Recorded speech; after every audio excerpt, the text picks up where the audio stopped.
Assalamualaikum warahmatullahi wabarakatuh. Kawan, sebelum Anda memulai aktivitas hari, kita ikuti kajian syarat hikmah Dialog Fajar. Assalamualaikum warahmatullahi wabarakatuh. Alhamdulillah kawan, ketemu lagi ya. Saya Fitriana Ayu di program Dialog Fajar untuk edisi pagi hari ini. Dan di studio sudah hadir Ustadz Ali Muafa dari Pesantren Al-Quran Nurul Falah, Surabaya. Assalamualaikum Ustadz Ali. Waalaikumsalam warahmatullahi wabarakatuh. Alhamdulillah sehat ya Ustadz. Alhamdulillahirrabbilalamin. Senang, sehat walafiat. Bersyukur pada Allah. Ada senangnya Masya juga. Allah. Semoga semua yang mendengarkan kami pun pagi hari ini juga merasa senang ya Ustadz ya. Amin.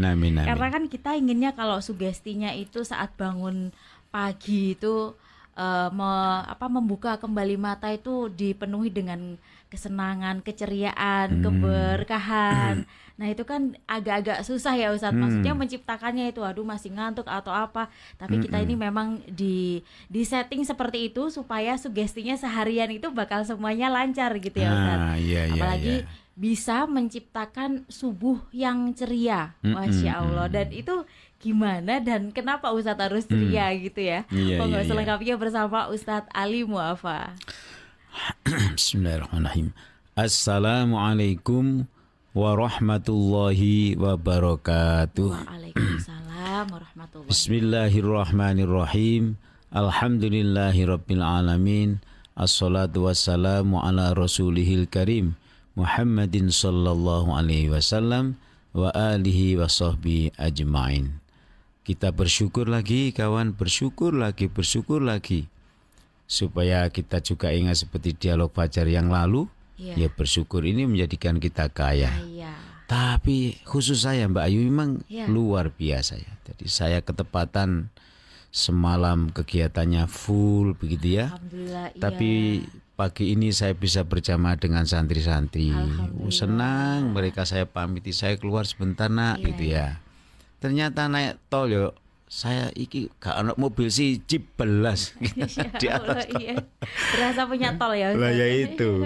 Ya Allah, sampai paribasane bahasa Jawanya itu kakasen saya datang di sini tuh. Alhamdulillah. Belum jam 5 gitu ya. Ini nyindir saya ya Ustaz. Enggak, menggambarkan betapa dimudahkannya oleh Allah. Iya betul. Karena kita datang ke sini tujuannya baik. Karena tujuannya baik, Allah bentang kebaikan itu di hadapan kita mulai kelancarannya tadi itu. Terkadang Allah membuat kita yang beda. Awakmu tujuannya baik, coba tak uji macet. Pernah kan saya cerita? Iya. Saking guboe macet, akhirnya tolnya keliru ke Malang. Nah, kate nang radio Surabaya keliru nang Malang. Saking kesusunya tadi ya Ustaz. Nah, itu diuji. Itu sering saya cerita ke kawan-kawan. Ujiannya Allah itu Masya Allah. Ternyata alhamdulillah, ternyata saya berevaluasi ya. Nah jadi kawan, subuh ceria ini terkadang sih di beberapa kawasan manusia itu menjadi persoalan. Di antaranya begini, saya pernah diajari oleh seorang gubernur di Indonesia itu ya. Diajari itu begini, sampai nek nunggu orang itu harus diatur. Janjinya jam 8, sampai harus datangnya jam 7 begitu. Lihat orangnya yang ditunggu, semakin sulit, semakin awal lagi. Dilalah apa yang beliau sampaikan ke saya itu sudah saya lakukan. Bahkan saya itu berujar, sampai kapanpun tak tunggu orang yang akan saya temui itu. Sampai ketemu. Karena ini menunggu bagian dari ujian. Nah ketika bicara begitu, itu sudah menciptakan ruang di hati ini menjadi lega. Subuh itu di antara manusia itu adalah waktu yang paling sulit untuk hidup. Ya. Pertama bangunnya sudah setengah mati.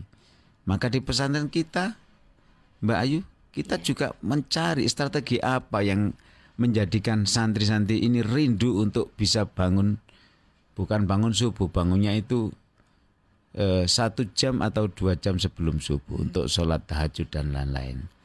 Nah menciptakan subuh yang ceria itu harus diusahakan kawan. Ya, Rasulullah itu ternyata urun rembuk Mbak Ayu kepada kita, membantu pertanyaan Mbak Ayu itu kok ya apa diciptakan subuh yang ceria itu. Nah, kawan, yang pertama kita harus menyambut subuh itu jika ngantuk ya, ngantuk, maka kita sudah mendesain subuh nanti saya bergerak secara fisik. Jadi kalau kita itu tidak mampu mengatasi suasana subuh ngantuk, itu fisiknya bisa menjadi jawaban. Siapa yang melarang kalau kita gerak-gerakkan kaki, tangan, lutut di sekitaran waktu subuh? Tidak ada. Saya pun dengan anak-anak santri jam 3 bangun itu menggerakkan tangannya, menggerakkan kakinya, sambil antri berwudu dan lain-lain. Sambil membentang sajadahnya, membentang karpetnya, dan pokoknya ada saja yang kita lakukan. Nah, itu adalah kegiatan fisik. Kegiatan fisik ini perlu kita hadirkan untuk membawa suasana subuh yang ya entah secara umum entah kebanyakannya atau sebagian besar mengatakan bahwa waktu subuh itu sulit untuk hidup kita semuanya itu. Ada entah sebagian kecil, entah sebagian besar, atau di daerah tertentu mayoritas mengatakan berat. Sehingga pernah kita dengarkan, sampean kok iso subuh wis gagah. Iya betul Ustaz. Yo kadang-kadang jawaban saya macam-macam. Iya wong toko radio Suara Surabaya lah misalnya begitu kan. Iya. Akhirnya mereka tanya apa maksudnya. Ternyata ada dialog fajar. Nah kawan, berbagai upaya tadi saya bilang yang pertama menggerakkan aktivitas yang bersifat fisik sehingga itu bisa menandingi kondisi ngantuk kita itu. Kalau kita sudah tidak ngantuk, memang beda.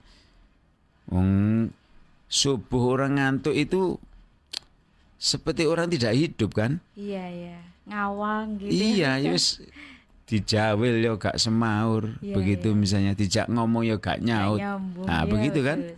Nah, kalau dipacu dengan fisik lalu menjadi ya, dia bangun, dia bisa bicara, dia bisa memberikan inspirasi, bahkan tiba-tiba bangun mari dongo, doa, bangun tidur dia langsung cerita. Aku dapat inspirasi tadi. Pada waktu tidur itu apa? Saya mimpi begini-begini. Nah, itu kita gali terus agar dia menjadi energik pada pagi itu. Jadi sekali lagi wilayah fisik kita gerakkan untuk menciptakan suasana ceria di pagi atau di waktu subuh. Kemudian Rasulullah mengatakan apa? Menyumbangkan pemikiran apa dalam menciptakan waktu subuh itu? Nah kawan, salah satunya tentu sudah kita ketahui semuanya. Ya. Jadi rakaat ini ada 2 rakaat. Itu khairun kalau kita lakukan sholat 2 rakaat. Itu khairun lebih baik ya daripada dunia wa ma fiha atau wa ma bainas sama'i wal ard. Jadi kawan, di kisaran waktu subuh kita juga kadang-kadang menyebut waktu fajar. Atau kita juga menjelang subuh, wis istilah-istilah. Yang jelas kisaran itu Rasulullah mengumumkan. Tadi kan saya bicara fisik untuk menciptakan suasana subuh ceria. Ini keceriaan yang dibangun oleh Rasulullah, diberitahukan kepada kita nih. Masya Allah, lebih menceriakan lagi daripada fisik tadi itu. Itu jika hatinya berbinar-binar, ya bukan hati yang mati ya. 2 rakaat saja itu kalau kita mau sholat di waktu fajar, di waktu menjelang subuh atau bahkan subuhnya itu sendiri, itu nilainya, kebaikannya itu lebih baik seisi dunia daripada lebih baik 2 rakaat daripada dunia seisinya. Padahal kita bicara Indonesia saja kawan, dari Sabang sampai Merauke. Sebutlah kita bicara materi, kekayaannya berapa triliun. Ada yang belum digali di dalam tanah. Lalu yang beredar uang di kehidupan kita ini berapa triliun. Wes bicara kekayaan negara kita ini, Masya Allah, tak ada yang mampu untuk menghitungnya. Belum lagi di tingkat dunia, ya. Belum lagi kalau kita bicara misalnya 8,5 miliar orang penduduk dunia sekarang ini, masing-masing penghasilannya satu hari misalnya 1 juta umpamanya, berapa? Itu kekayaan dunia. Belum lagi orang-orang baik yang menyenangkan di dalam dunia ini. Kita punya kawan yang baik namanya Mbak Ayu di sini. Lalu ada jutaan Mbak Ayu yang juga baik. Kita menjadi bahagia dan senang. Tapi semua itu kawan, tidak ada apa-apanya. Masih lebih baik sholat 2 rakaat di kisaran subuh. Apakah sholat fajar, apakah sholat qobliyah subuh, sholat sunnah sebelum subuh, atau sholat apapun yang menjelang subuh. Dan bahkan sholat subuhnya itu 2 rakaat saja. Itu lebih baik nilainya daripada dunia seisinya. Ya Allah, bagaimana itu Rasulullah bisa memotivasi kepada kita. Saya menjadi ingat ketika mondok dulu itu, Masya Allah kawan. Ya, biiznillah ya. Ketika kita mengaji bersama sang ustadz, sang kiai itu, baca hadis ini, lalu diberikan contoh-contoh beliau sebagai orang tua. Hidupnya dienakkan oleh Allah dengan berbagai fadilah, keutamaan yang diberikan oleh Allah. Masya Allah. Mata ini belalak, nggak bisa kedip.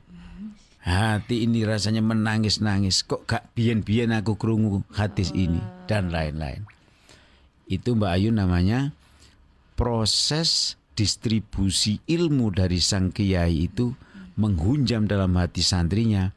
Dan Allah pada waktu itu, karena yainya ridho, santrinya senang dengan gembira mengadakan transaksi perpindahan ilmu darinya kepada kita, maka dia saat itu Allah memberikan rahmat, memberikan ridho, memberikan pertolongan, dan ilmu yang kita terima itu menjadi ilmu yang manfaat. Sampai sekarang detik ini hadisnya itu saya masih hafal. Itu satu alimu hafal. Bagaimana dengan ribuan santri yang lain? Dan dia sudah di coach setiap malam minimal 1 jam, itu sudah mendesain subuh ceria dengan berbagai kegiatan. Saya tadi itu karena kesepian di tol, saya pikir aman, ya, membaca surat Al-Waqiah itu belum selesai, itu sudah turun. Tapi terkadang saya membaca surat Al-Waqiah itu sudah selesai juga belum turun. Artinya apa? Sangat menikmati perjalanan, dan mulut ini sangat menikmati bacaannya, sehingga Allah kasih kesan, kasih perasaan, kasih suasana bahwa pagi yang ceria tadi sudah tercipta bagi saya. Saya merasa senang, saya merasa kepingin segera sampai di radio ini, saya ingin segera untuk berdialog, saya segera kepingin untuk mendapat respon dari rekan-rekan para pendengar, kawan-kawan radio ini, untuk menyampaikan responnya, gembira, senang, tidak senang, dan lain-lain. Itu kita semua mendengarnya dengan riang dan gembira. Nah, jadi kawan, subuh ceria itu memang harus diusahakan.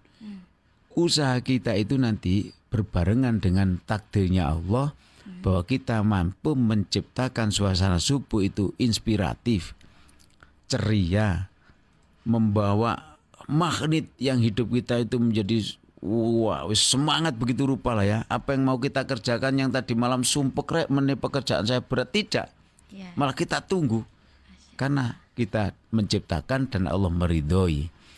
Nah, subuh ceria itu dalam ajaran Islam ada lembaran baru di setiap harinya, yang kalau kita bisa menggoreskan catatan pertama dengan 2 rakaat tadi itu menjelang subuh, sampai subuhnya, subhanallah, maka akan menjadi saat yang ceria dan mengantarkan aktivitas kita ini ceria, menyenangkan kepada diri kita dan relasi kita dan kawan, ya, bisnis kita, kawan usaha kita, semuanya ceria.